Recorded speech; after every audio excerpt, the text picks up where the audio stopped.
할렐루야, 할렐루야. 주일 오후 예배 나오신 여러분을 미화 봉사부 사역 예배로 나오신 여러분을 예수님의 이름으로 환영하고 축복합니다. 우리 옆자리에 있는 분에게 이렇게 인사하겠습니다. 참 잘 오셨습니다. 네. 앞뒤에 있는 분들에게 이렇게 인사합시다. 하나님의 은혜를 사모합시다. 네, 감사합니다. 우리는 너무 바쁜 시대를 살아갑니다. 모두가 분주하게 살아가는 것 같습니다. 이번 주도 여러분들은 가정에서 또 직장에서 다들 바쁜 생활을 하면서 살아오셨을 겁니다. 우리 시대는 이전 시대에 비해서 좀 살기 편해진 것 같지만 오히려 더 바쁘고 또 일하는 시간도 더 늘어난 것 같습니다. 아마도 끊임없이 발전하는 사회 문화와 더불어서 급속도로 변하는 기술 발전에 적응하기가 만만치 않고 또 생존 경쟁 역시 이전보다 더 치열해졌기 때문인 것 같습니다. 그래서 직장인 청년들은 아침 식사는 그냥 거르고 집을 나서는 게 예사일이고 또 대학생들 같은 경우는 각종 자격증 취득과 취업 준비 때문에 젊음을 즐길 새도 없이 시간이 흘러갑니다. 이런 분주한 시대 분위기 가운데서 오늘 본문 말씀처럼 게으르지 말고 부지런하게 살자라고 하는 것은 좀 분위기에 맞지 않는 것 같습니다. 오히려 우리 좀 느리게 좀 천천히 삽시다라고 캠페인을 벌이는 게 좀 더 적합하지 않을까 하는 생각도 듭니다. 하지만 게으름은 겉보기에 바쁘다고 찾아오지 않는 게 아닙니다. 바쁜 가운데서도 게으를 수 있다는 겁니다. 표면적인 분주함 아래 치명적인 게으름이 숨어 있을 수 있다는 겁니다. 그래서 오늘 저는 이 게으름, 나태함에 대해서 세 가지로 구분해서 말씀드리겠습니다. 먼저 게으름이 무엇인지 말씀드릴 것이고요. 그 다음에는 이 게으름의 결과가 무엇인지 말씀드릴 겁니다. 그리고 마지막으로는 이 게으름을 어떻게 하면 이길 수 있을지 함께 말씀을 통해 생각해 보겠습니다. 먼저 게으름이 무엇일까요? 흔히 나태함, 게으름 하면 어떤 이미지가 떠오르십니까? 늦잠을 자고 침대에 가만히 누워있고 빈둥거리거나 이제 집안에 설거지가 한없이 쌓여있는 모습들, 그리고 소파에 비스듬히 누워서 하루 종일 밀린 드라마를 보고 있는, 그래서 게으름을 피우고 있는 모습을 우리는 연상하기가 쉽습니다. 사실 게으름은 나태와 동의어입니다. 게으름이 나태고 나태가 게으름입니다. 굳이 구분한다면 게으르다가 나태하다보다 좀 더 원론적인 의미인 것 같습니다. 영어로 구분하면 게으름은 레이지니스이고 나태는 슬로스입니다. 그런데 이 슬로스는 나무늘보를 뜻하는 단어이기도 합니다. 나무늘보는 나무에 거꾸로 매달려서 꼼짝도 하지 않고 최소한만 움직이면서 사는 동물이죠. 그래서 사람들은 게으름이라고 하면 몸이 굼뜨고 행동이 느린 모습이나 움직이거나 일하기 싫어하는 모습 정도로 이해합니다. 하지만 역사적으로 교회가 규정해온 나태는 성격이 다릅니다. 4세기 무렵부터 우리 기독교의 개념화되기 시작했던 것이 무엇이냐 하면 7죄종이라고 하는데 7가지 큰 죄를 죄악의 근본으로 여기는 것입니다. 그 중 하나가 뭐냐면 바로 나태, 게으름입니다. 교회는 왜 이것을 죄라고 여겼을까요? 그냥 여러 라이프 스타일 중에 하나로 여기면 되지 않을까요? 아닙니다. 굉장히 무서운 죄의 근원 역할을 하는 것이 바로 이 게으름과 나태입니다. 그래서 초기 기독교인들은 말할 것도 없이 시대마다 신실한 기독교인 하면 절대 빠지지 않는 이미지가 뭔가 하면 바로 근명과 성실입니다. 어느 시대를 막론하고 나태한 사람을 성실한 그리스도인이라고 친 적이 없습니다. 아무튼 교회의 전통은 나태를 단순히 몸이 느슨하고 느린 상태가 아니라 마치 영혼이 병든 것처럼 의욕과 활력을 잃어서 움직이지 않는 상태에 빠진 것으로 이해한 겁니다. 이런 나태의 성격은 어원을 통해서 더 확실하게 알 수 있는데 나태를 뜻하는 라틴어 단어 아케디아는 관심 없음을 뜻합니다. 오늘날 흔히 영혼 없다라는 말을 쓰지 않습니까? 영혼이 없다라는 것은 관심이 없다라는 뜻이죠. 예컨대 한 아내가 특별한 날이라서 제 새로 산 옷을 시장에서 입고 또 화장도 이쁘게 하고 이제 기대 가득한 어조와 눈빛으로 남편에게 이렇게 말한다고 합시다. 여보 나 어때? 이렇게 물어본다고 합시다. 그때 남편은 이렇게 말합니다. 이쁘네. 그럴 때 영혼 없다는 소리를 듣는 겁니다. 마찬가지로 오늘 우리가 사랑하고 축복합니다 라는 말도 영혼을 쏙 빼놓고 할 수 있다는 겁니다. 사랑하고 축복합니다. 이 시간 함께 옆자리에 있는 분에게 인사하실 때 우리의 영혼을 한가득 담아서 사랑하고 축복합니다 인사하겠습니다. 시작.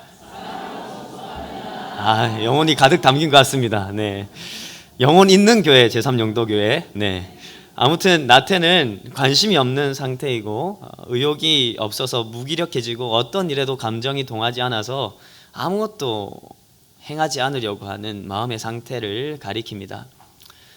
20세기 영국에서 활동한 뛰어난 작가이자 기독교 사상가 도로시 세이어즈는 나태를 이렇게 정의합니다. 같이 한번 읽어볼까요? 시작. 아무것도 믿지 않고 신경 쓰지 않고 알려고 추구하지 않고 간섭하지도 않고 즐기지 않고 사랑하지도 않고 미워하지도 않고 위해서 살아야 할 그 무엇도 없고 또 죽어야 할 어떤 이유도 없기 때문에 그저 살아있는 죄다. 그저 살아있는 죄. 맞습니다. 네. 이처럼 게으름 그리고 나태는 영혼의 병입니다. 이 병에 걸리면 어떤 결과를 맞게 될까요? 이 병에 걸리면 몇 가지 증상이 나타납니다. 첫째로 사랑하지 않게 됩니다. 여러분 십계명의 기본 정신이 무엇입니까? 하나님을 사랑하고 이웃을 사랑하는 것이죠. 나태의 문제가 되는 것이 바로 이것입니다. 하나님을 사랑하지도 않고 이웃을 사랑하지도 않는 것입니다. 나태의 반대말을 뜻하는 근면이라는 말은 부지런히 일하며 힘씀을 의미합니다. 그리고 근면을 뜻하는 영어 단어 딜리전스는 라틴어 딜리게레에서 왔는데 그 의미는 사랑하다입니다. 부지런함이 사랑하는 것에서부터 온다는 의미입니다. 부지런함이 사랑하는 것에서부터 온다. 예컨대 우리가 열심히 일하고 부지런히 무엇인가 하는 것은 그 대상에 대한 애정이 있기 때문이죠. 그런 애정이 있으면 사람이 보는 곳이든 안 보이든 곳이든 보든 안 보든 열심히 행합니다. 일합니다. 오늘 우리가 미화 봉사부 사역 예배로 드리는데 이분들은 참 귀한 분들입니다. 보이지 않는 곳에서 묵묵하게 우리의 일용할 양식과 또 강대상의 화분과 교회 모든 화분을 다 관리하시고 자신의 맡은 직분을 잘 감당하고 계십니다. 바쁜 중에서도 열심히 일하고 부지런히 섬기십니다. 왜 이분들이 이렇게 열심히 섬기실까요? 제3영도교회에 대한 애정이 있기 때문입니다. 반대로 무엇이든 하기 싫어한다는 것은 사랑하는 마음이 없다는 뜻입니다. 나태의 문제가 되는 것이 바로 그 누구에 대해서도 관심을 가지지 않고 사랑하지 않기 때문이라는 겁니다. 그래서 이 게으름에 빠져서 나태에 빠져서 있게 되면 하나님께 드려야 할 예배와 섬김과 사랑을 충분히 드리지 않게 됩니다. 하나님의 사랑을 거부하기 때문입니다. 말씀을 보지 않게 됩니다. 그 말씀이 하나님을 사랑하라고 말하고 있기 때문입니다. 기도하지 않게 됩니다. 하나님의 사랑을 받는 통로를 거부하기 때문입니다. 우리의 예배도 뜨뜻 미지근해집니다. 몸은 앉아있지만 영혼 없이 앉아있을 수 있다는 겁니다. 그런데 여러분, 이것은 하나님 앞에서 심각한 죄라는 것을 기억해야 합니다. 마태복음 25장의 마지막 부분에 보면 마지막 심판에 대한 예수님의 가르침이 나옵니다. 거기서 예수님은 영원한 형벌을 받을 자들이 지은 죄는 다름 아닌 사랑을 행하는 데 무관심하고 태만한 것이라고 말씀하셨습니다. 그리고 헐벗고 굶주린 지극히 작은 자 하나에게 하지 않은 것을 바로 주님께 하지 않은 것으로 간주하셨습니다. 악을 행한 것뿐만 아니라 마땅히 돌보아야 할 대상을 돌보지 않고 선을 행하기를 거부하는 것도, 행하지 않는 것도 죄라는 것을 분명히 말씀해 주신 겁니다. 이처럼 나태는 사랑하지 않는 죄입니다. 하나님을 사랑하지 않고 이웃을 사랑하지 않습니다. 또 이 나태에 빠지게 되면 어떤 결과를 맞을까요? 두 번째로 끊임없이 미루게 됩니다. 내일 하지 뭐. 이 말은 나태한 사람에게서 어렵지 않게 들을 수 있습니다. 처음에는 1시간을 미루는 것을 내일로 미루고 또 모레로 미루게 되면서 점점 미루기에 익숙해지고 이것이 계속해서 반복되면 어떻게 됩니까? 일을 끝내지 못하는 경우가 잦아집니다. 일을 하더라도 마무리가 되지 않는 상태에서 어정쩡하게 끝이 납니다. 그러다가 때로 치명적인 결과를 맞기도 하죠. 예컨대 폭포를 향해 떠내려가던 큰 얼음 위에 동물 시체가 하나 있었습니다. 폭포를 향해 떠내려가던 큰 얼음 위에 동물 시체가 있었는데 그 시체를 보고 하늘에서 독수리가 얼음 위에 내려앉았습니다. 독수리는 얼음이 폭포 아래로 떨어지기 직전에 난 날아오를 거야 라고 생각하면서 먹이를 계속 먹다가 이제 막상 폭포 앞에 와서 날아오르려고 하니까 발바닥이 빙판에 달라붙어서 결국 얼음과 함께 폭포로 떨어져 죽었다는 이야기가 있습니다. 미루기의 결과가 당장은 보이지 않더라도 결국에는 열매를 맺게 된다는 겁니다. 그런데 이 미루기는 일상생활뿐만 아니라 경건의 영역에서도 나타납니다. 한국 CCC 설립자 김중건 목사는 사탄은 이렇게 우리에게 말한다고 했습니다. 같이 한번 읽어보겠습니다. 열심히 전도하고 기도도 하고 사랑도 하자. 그러나 내일부터 하자. 네, 사탄이 우리에게 이렇게 말한다는 겁니다. 우리도 오늘은 말씀 패스, 내일 보지 뭐, 다음에 기도하지 뭐, 다음 주일 기도에 참석하지 뭐 라고 할 때가 있다는 겁니다. 사실 거룩한 경건에서 일상이 나오고 예배에서 힘을 얻고 살아가도록 우리가 창조되었는데 희한하게도 우리는 경건을 매우 가볍게 여기고 쉽게 미루는 경향이 있습니다. 그러니 무엇을 미루게 됩니까? 회개도 미루게 됩니다. 회개를 미루면 어떻게 됩니까? 하나님께 돌이킬 기회조차 미루게 되는 거죠. 하지만 하나님의 심판은 미룰 수 없다는 것을 우리는 기억하면서 살아가야 합니다. 손양원 목사님이 오늘은 내 날이다 라는 설교를 하셨는데 그 설교는 이런 내용이 있습니다. 한번 들어보십시오. 인생은 과거에 잘한 것에 교만해지기 쉽고 실패에 낙심기 쉬우며 미래로 미루다 일평생 속아 산다. 오늘만이 내 날이요. 주님 만날 준비 생활도 오늘뿐이다. 어디서 무엇 가지고 무엇 하다가 주님을 만날 것인가? 범죄치 말라. 기도, 성경 읽기 등하니 하고 책임을 게을리하다가 주를 만날까 두렵다. 오늘에 만족하고 살고 준비하라. 어둠 밤 되기 전에 준비하라. 우리는 내일을 살지 않습니다. 오늘을 삽니다. 내일도 내일 오는 오늘일 뿐입니다. 오늘만이 여러분의 날입니다. 우리 모두가 오늘을 살고 준비하여서 미루는 인생의 길에 서지 말아야 합니다. 이것을 기억하고 오늘 예배하고 오늘 기도하고 오늘 말씀 보고 오늘 헌신하고 오늘 사랑하고 오늘 하나님께 나아가는 제3영도교회 성도님들 되기를 예수님의 이름으로 축복합니다. 또 나태에 빠지면 어떤 결과를 맞게 될까요? 자신에게 있는 것을 망각하게 됩니다. 하나님께서 우리에게 고유한 달란트를 주셨고 각각의 은사를 주셨는데 그것을 망각하게 된다는 겁니다. 마태복음 25장에서 주인으로부터 한 달란트를 받은 사람이 이 한 달란트를 땅에 묻어두었다가 가져왔을 때 그가 주인에게서 들은 소리는 무슨 내용이었습니까? 같이 한번 읽어보겠습니다. 마태복음 25장 26절입니다. 시작.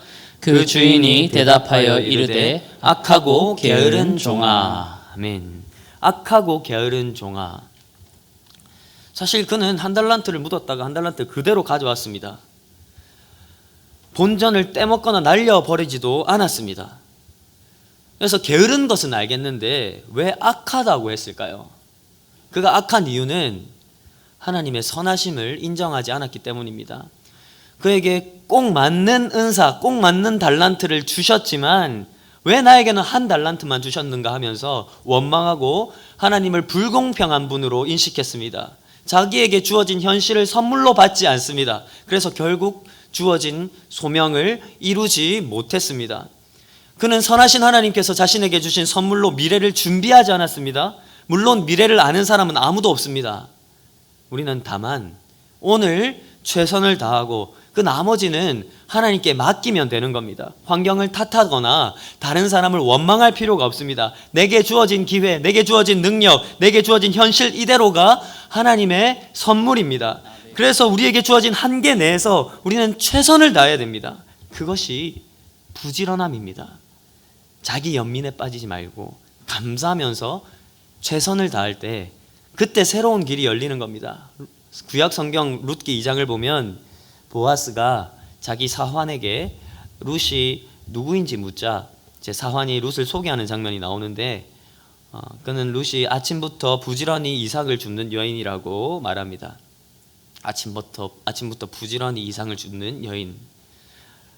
룻의 상황은 절망적이었습니다. 파산한 집안의 여인, 나오미의 며느리였고 이방 여인이며 과부입니다. 그러나 그렇게 희망이 없는 절망스러운 상황에서도 롯은 낙심하지 않고 부지런히 일했다는 겁니다. 그는 믿음으로 아브라함의 언약에 참여한 자가 되었고 이제 언약 백성으로 하나님께서 주실 은혜를 기대하면서 절망 중에서도 하나님이 나를 돌보실 거야, 하나님이 나를 붙잡아 주실 거야 라고 믿음으로 부지런히 일하는 삶의 태도로 살아갔던 것입니다. 그렇습니다, 여러분. 하나님을 믿고 또 그 은혜를 기대하며 살아가는 사람은 하루하루 최선을 다해서 살아가야 합니다. 교회 일도 마찬가지입니다. 미화 봉사부 사역 예배를 드리는데 다른 사역 부서들도 마찬가지로 내게 주신 능력을 잘 사용해서 최선을 다해서 섬겨야 됩니다. 적당한 선에서 그쳐서는 안 됩니다. 작은 것 하나를 하더라도 어떻게 하면 잘 할 수 있을까? 어떻게 하면 하나님을 기쁘시게 할까? 어떻게 하면 교회에 유익이 될까? 어떻게 하면 성도를 잘 섬길 수 있을까? 하는 것을 더 치열하게 고민하면서 애를 써야 된다는 겁니다. 나에게 맡겨주신 일에 감사하면서 최선을 다할 때 그 교회에 하나님께서 새 일을 행하실 것입니다. 새로운 길이 열릴 것입니다. 그리고 주님 다시 오실 그때 착하고 충성된 종아라는 칭찬을 듣게 될 겁니다. 이제 나태를 이기는 방법에 대해서 말씀드리겠습니다. 첫째 따라하겠습니다. 하나님이 주신 소명을 붙잡읍시다. 하나님이 주신 소명을 붙잡읍시다. 나태를 예방하고 극복하기 위해서는 내가 왜 태어났고 또 무엇을 위해 살아야 하는가를 재확인하는 것입니다. 사람이 뚜렷한 목적을 갖게 되면 생활이 달라지고 머뭇거리지 않고 앞으로 나아가게 됩니다. 그냥 열심히 하는 것이 답이 아닙니다. 무엇을 향한 열심인지가 더 우선이고 중요한 것입니다.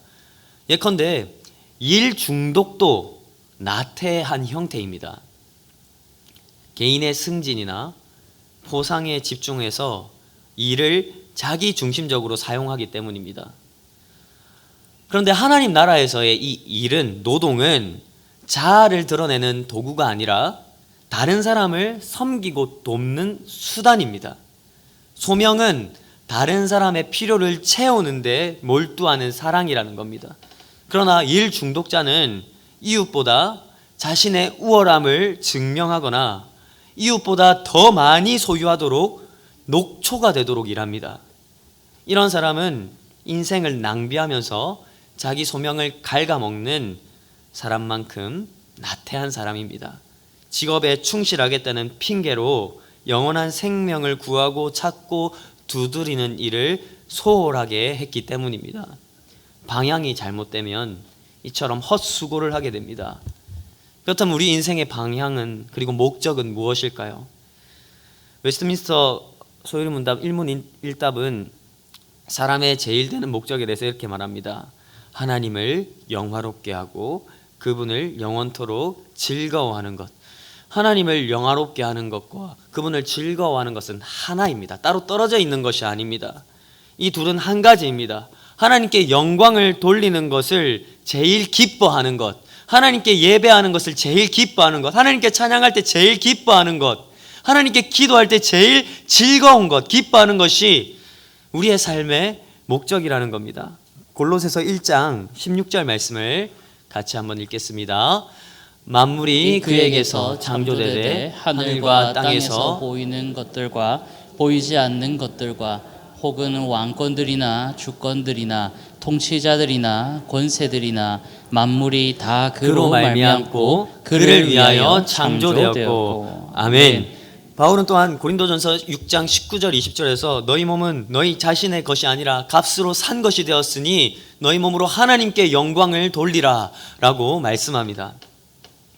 속량은 몸값을 받고 죄인을 풀어 자유인이 되게 하는 것입니다. 속량 받은 자는 그 값을 치러주신 주인을 위해 사는 것이 마땅합니다. 우리는 우리 자신의 것이 아닙니다. 우리에게 생명 주신 분의 것입니다. 이것이 우리의 삶의 목적입니다. 이 목적을 뚜렷하게 확인하고 또 확인해야 제대로 살 수 있습니다. 이것을 확인하지 않으면 하나님께 감사할 수도 없고 즐거워할 수도 없고 오늘 우리가 드리는 이 예배도 나 자신의 어떤 목적을 위해서 드리는 예배가 될 뿐입니다. 우리가 이 목적을 확인할 때 어려움과 고난이 와도 소망 가운데 이겨낼 수 있습니다. 그러나 이런 소명과 목적의식이 없으면 희생을 무릅쓸 의욕도 없어지고 돌파할 에너지도 없어질 겁니다. 우리는 하나님의 영광을 위해서 태어났고 그분의 영광을 위해 살아야 한다는 목적의식을 잊지 말아야 됩니다. 그리고 우리가 나태를 이길 수 있는 방법은 따라서 하겠습니다. 지금 여기서 힘써 사랑합시다. 지금 여기서 힘써 사랑합시다. 네, 나태의 본질은 사랑하지 않는 것이라고 했습니다. 사랑을 거부하는 죄입니다. 그러므로 나태를 이기는 방법은 사랑하는 마음을 회복하는 겁니다. 저는 제 딸을 자주 안아줍니다. 제 딸을 안으면서 어느 날 이런 생각을 하게 되었습니다. 안을 때 그냥 상체만 안아주는 게 아니잖아요. 들고 안아주잖아요. 그래서 나도 이런 평안함과 안전함을 느끼고 싶다라는 생각이 들었습니다. 지금 다 큰 성인이 누구한테 그렇게 안길 수가 없잖아요. 저를 그렇게 안아줄 사람도 없잖아요.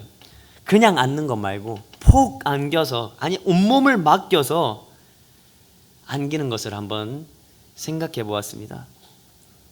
저는 이런 생각 중에 제가 제 딸을 안고 있듯이 주님도 나를 안고 계심을 상상해 보았습니다. 그 전능하신 팔로, 그 영원하신 팔로, 그 친절하신 사랑의 팔로, 그 크신 팔로 나를 영원히 안고 계심을 믿음의 눈으로 한번 바라보았습니다. 사랑하는 성도 여러분, 우리는 지금 우리 주 예수 그리스도의 너른 품에 안겨 있습니다. 아멘. 주님이 우리를 품고 계십니다. 아멘. 새가 자기 새끼들을 날개로 보호하듯이 하나님의 날개 품속에 우리가 안겨 있습니다. 그래서 우리는 오늘 하나님을 아버지라 부르고 예배의 자리에 나와서 기도하고 찬양할 수 있는 겁니다. 그 품에서 우리는 한 번도 벗어난 적이 없습니다. 우리가 아무리 달아나려고 해도 우리는 여전히 그 넓은 품 안에 있다는 겁니다. 그런데 여러분, 하나님이 우리를 안기만 하십니까? 아니요. 안고 우리의 귀에 말씀을 들려주십니다. 사랑한다고 말씀하십니다. 우리가 하나님의 품에 안겨 있다는 것을 깨닫고 그 사랑의 음성이 우리의 귀에 들린다면 우리는 어떤 반응을 하게 됩니까? 나는 주 안에서 안전하구나. 지금 상황은 이래도 주님이 나를 여전히 품고 계시구나. 내가 사랑받고 있구나. 난 여전히 안전하구나. 나는 주님의 사랑받는 존귀한 자녀구나 하는 것을 고백하게 되는 겁니다. 여러분, 이런 면에서 교회는 어떤 곳입니까? 하나님의 사랑 안에서 사랑으로 서로를 안아주고 서로에게 사랑의 말, 감사의 말, 위로의 말을 하는 곳입니다.